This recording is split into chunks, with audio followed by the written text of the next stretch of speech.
கிறிஸ்துவில் அன்பானவர்களே, இயேசு கிறிஸ்துவின் நாமத்தில் நான் உங்களை வாழ்த்துகிறேன். இன்றைய அனுதின உணவில் கர்த்தர் நமக்கு கொடுக்கிற வார்த்தை 1 கொரிந்தியர் 15:19. இம்மைக்காக மாத்திரம் நாம் கிறிஸ்துவின் மேல் நம்பிக்கை உள்ளவர்களாயிருந்தால் எல்லா மனுஷரை பார்க்கிலும் பரிதபிக்கப்படத்தக்கவர்களாயிருப்போம். இம்மைக்காக மாத்திரம் நாம் கிறிஸ்துவின் மேல் நம்பிக்கை உள்ளவர்களாக இருந்தால், அதாவது இம்மை மறுமை, இம்மையிலும் மறுமையிலும் அப்படின்னு சொல்லி 2 விதமான வாழ்க்கையை இங்கே வேதம் நமக்கு வேறு விரித்து காட்டுகிறது. அப்போ இம்மையில் ஒரு வாழ்க்கை, மறுமையில் ஒரு வாழ்க்கை.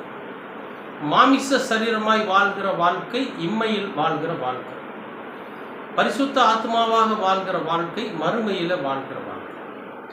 இம்மையில் வாழ்கிற வாழ்க்கைக்கு மரணம் உண்டு, மறுமையில் வாழ்கிற வாழ்க்கைக்கு நித்திய ஜீவன் உண்டு. இதுதான் 2க்கும் உள்ள வித்தியாசம். இப்போ கடவுள் மீது நாம் வைத்திருக்கிற நம்பிக்கை, கிறிஸ்துவின் மீது நாம் வைத்திருக்கிற நம்பிக்கை இம்மைக்காக மாத்திரம் இருந்தால் நாம எல்லா மனுஷரை பார்க்கலும் பரிதபிக்கப்படத்தக்கவர்களாக இருப்போம் என்று வேதம் சொல்லும். அப்ப இம்மைக்காக வாழ்கிற வாழ்க்கைனா என்ன அப்படின்னா, இந்த உலக வாழ்க்கையில நாம சௌந்தரியமா வாழணும். இந்த உலகத்துல நம்ம ஐஸ்வர்யவான்களா இருக்கு. இந்த உலகத்துல நாம எப்படி இருக்குன்னு கேட்டா, மற்றவங்க நம்மளை பார்த்து பாராட்டுற மாதிரி இருக்கு, மற்றவங்க நம்மளை பார்த்து பொறாமப்படுற மாதிரி நம்ம ஒரு வாழ்க்கை வாழணும். மற்றவர்கள் நம்மை பார்த்து ஆஹா இவங்க ரொம்ப ஐஸ்வர்யமாக வாழ்ந்துட்டு இருக்கிறாங்க, இவங்க பெரிய பணக்காரர், இவங்க ரொம்ப பெரிய பதவியில் இருக்கிறாங்க என்றெல்லாம் நம்மை குறித்து ஆச்சரியப்படத்தக்க ஒரு வாழ்க்கை. அப்ப நம்முடைய எல்லா எண்ணங்களும் எல்லா சிந்தனைகளும் இம்மைக்குரிய வாழ்க்கையை குறித்து தான் இருக்கும். அதுக்கு நாம கிறிஸ்துவை ஒரு கருவியாக பயன்படுது. இன்னைக்கு நிறைய ஊழியக்காரர்கள் என்ன பண்றாங்க கேட்டீங்கன்னா, இயேசு கிறிஸ்துவோட பெயரை சொல்லி இயேசு கிறிஸ்துவுக்கு சுவிசேஷம் அறிவிப்பதாக சொல்லி தனக்கும் தன்னுடைய சந்ததிகளுக்கும் ஐஸ்வர்யத்தை தேடி வைக்கிறாங்க, பணக்கார வாழ்க்கை வாழணும்னு நினைக்கிறாங்க. ஆனா ஆண்டவர் சொல்றாரு, இம்மைக்காக மாத்திரம் கிறிஸ்துவை நீங்கள் முன்னிறுத்தி வாழ வேண்டாம். அப்ப நம்முடைய வாழ்க்கை எப்படி இருக்குன்னா, மறுமைக்கான வாழ்க்கை தான் கிறிஸ்துவை நாம முன்னுதாரணமா எடுத்துக்கணும். நித்திய ஜீவனை கொடுப்பாரு, மறுமையிலே நம்முடைய வாழ்க்கை சந்தோஷமானதா இருக்கும். அப்ப இம்மையில நம்ம வாழ்கிற வாழ்க்கை பரிசுத்தமா இருக்கணும்.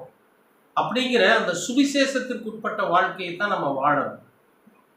ஆனா இன்னைக்கு எல்லோருமே 100க்கு கிட்டத்தட்ட 80-85% மக்கள் என்ன நினைக்கிறாங்கன்னா, இந்த உலகத்திற்குண்டான வாழ்க்கைக்காக தான் ஜெபம் பண்ணுவாங்க. எனக்கு வேலை கிடைக்கணும், எனக்கு திருமணம் நடக்கணும், எனக்கு நல்ல குழந்தை பிறக்கணும், நான் ஒரு கார் வாங்கணும், நான் ஒரு வீடு வாங்கணும், நான் யாரிடத்துல கடன் வாங்கக்கூடாது, நான் ரொம்ப சௌகரியமாக வாழணும் அப்படிங்கிற அப்படி ஒரு வாழ்க்கையைத்தான் இந்த உலகத்தில் கிறிஸ்துவனிடத்தில் கேட்கிறார்களே தவிர மறுமைக்குரிய வாழ்க்கை யாரும் தேடுறதில்லை.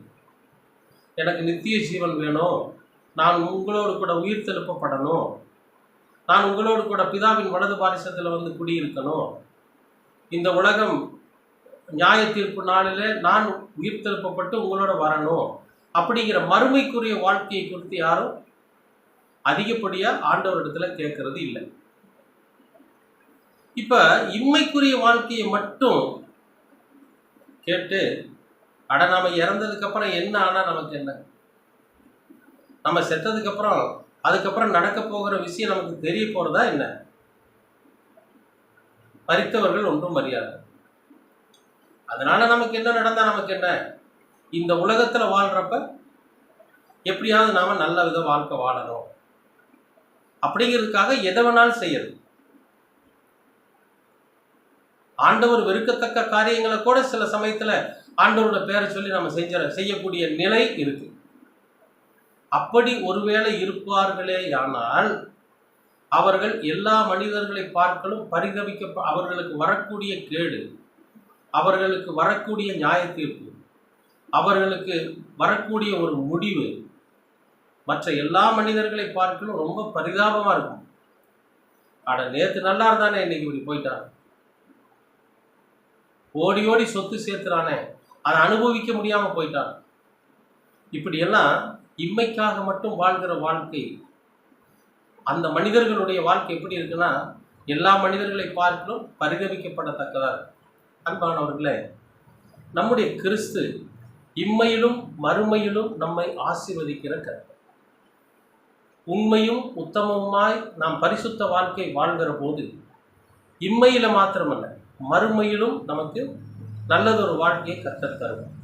மறுமையிலே நாம் நல்ல வாழ்க்கை வாழணும், மறுமையிலே நம்ம நித்திய ஜீவனை அடையணும், மறுமையிலே நாம் உயிர்த்தெழுப்பப்படணும், மறுமையிலே நாம் கடவுளோடு கூட வாழணும், கிறிஸ்துவோடு கூட உயிர்த்தெழுப்பப்படணும். அப்படின்னா இம்மையிலே நாம் வாழ்கிற வாழ்க்கை பரிசுத்தமாக இருக்கும். இந்த சரீரமும் இந்த எண்ணங்களும் நம்முடைய செயல்களும் நம்முடைய ஆத்மாவும் பரிசுத்தமாக இருக்கிறப்பத்தான் நாம் பாராட்டத்தக்கவர்களாயிருக்கும், பரிதவிக்கப்படத்தக்கவர்களாயிருக்கும், பாராட்டத்தக்கவர்களாயிருக்கும், கிறிஸ்துவுக்கு பிரியமானவர்களாய் இருக்க முடியும். அன்பானவர்களே, இந்த உலக வாழ்க்கையில் நமக்கு தேவைகள் உண்டு. உணவு தேவை உண்டு, உடை தேவை உண்டு, இருக்க இடம் வேணும், நம்ம பயணிக்கிறதுக்கு போக வர வாகனங்கள் வேணும், எல்லாமே நமக்கு தேவை. ஆனால் அது அளவுக்கு மீறினதாகும், நம்முடைய தகுதிக்கு மீறினதாகும். அதற்கான தவறான காரியங்களை செய்து சம்பாதிக்கிற ஒரு நிலையையும் நாம் ஏற்படுத்தி கொண்டால் நாம் பரிதவிக்கப்படத்தக்கவர்களாக இருக்கும். அப்படி ஒரு நிலைக்கு நாம் தள்ளி விடாதபடிக்கு, நாம் தள்ளப்பட்டு விடாதபடிக்கு நாம் எச்சரிக்கையாக இருந்து கிறிஸ்துவை பின்பற்றுவர்களாக இருப்போம். நாம் பாராட்டப்படத்தக்கவர்களாக இருக்கும். கிறிஸ்து உங்கள் மீதும் என் மீதும் அன்பு செலுத்துகிறவராக இருக்கிறார். கர்த்தர் உங்களை ஆசீர்வதிப்பார். அன்பின் பரலோக பிதாவே, அருமையான நல்ல இந்த அனுதின உணவிற்காக நன்றி. இந்த நாளை நீர் ஆசீர்வதித்து கொடுத்ததற்காகவும் நன்றி. நீர் என்றைக்கும் எங்களோடு கூட இருக்கிறவர், அதற்காக உமக்கு ஸ்தோத்திரம். கர்த்தாவே, இந்த நாளிலும் கூட என் ஆண்டவர் எங்களோடு கூட இருந்து வழிநடத்துகிறோம்.